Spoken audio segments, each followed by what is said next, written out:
Hello friends, welcome to कृषि आश्रम natural farm.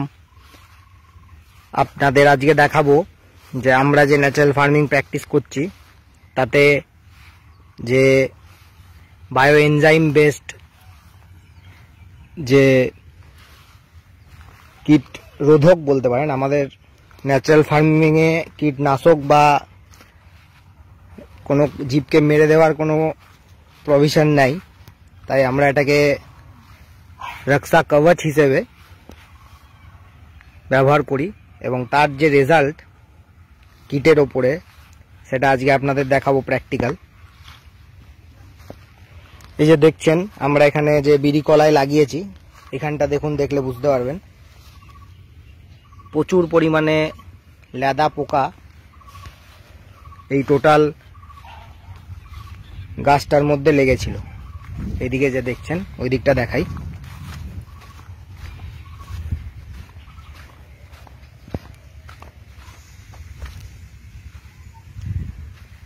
Total জমিটার প্রায় 60% পুরো গাছ এখানে সাদা হয়ে গেছিল। তো আমরা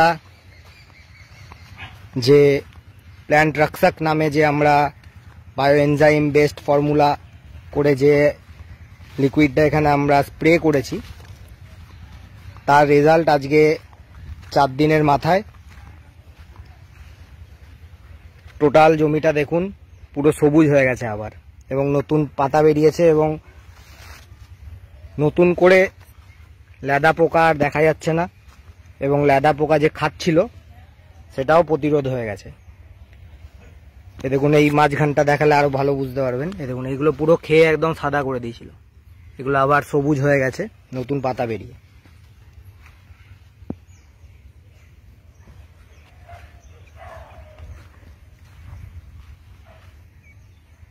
তো এইভাবে অদ্ভুত একটা রেজাল্ট প্র্যাকটিক্যাল এটা আপনাদের দেখালাম যে এই ন্যাচারাল ফার্মিং এর মধ্যে আমরা কোনো রকম বিষ ব্যবহার না করে, কোনো রকম পেস্টিসাইড ব্যবহার না করে, শুধুমাত্র বায়ো এনজাইম বেসড নিউট্রিশন এবং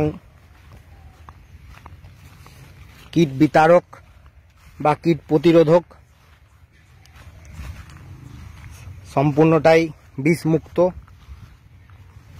ন্যাচারাল ইনগ্রেডিয়েন্টস দিয়ে আপনারা নিজেরাও বানাতে পারেন এবং নিজেদের জমিকে সম্পূর্ণ বিষমুক্ত করতে পারেন, যা এই প্রকৃতি মাতাকে সমৃদ্ধ করবে, আপনাদেরকে সমৃদ্ধ করবে এবং সর্বোপরি যে এনভায়রনমেন্টাল ইমব্যালেন্স সেটাকেও আবার ফিরিয়ে নিয়ে আসবে।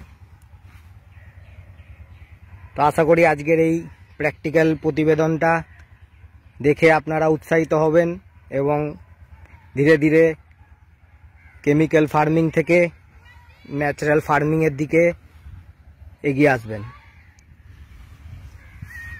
আজকের মতো এখানেই শেষ করছি, আবার আগামী কোনো একটা আপডেট নিয়ে আসব যা আপনাদেরকে মোটিভেট করার জন্য আমরা বানাই। আজকের মতো এখানেই শেষ করছি, সঙ্গে থাকার জন্য ধন্যবাদ।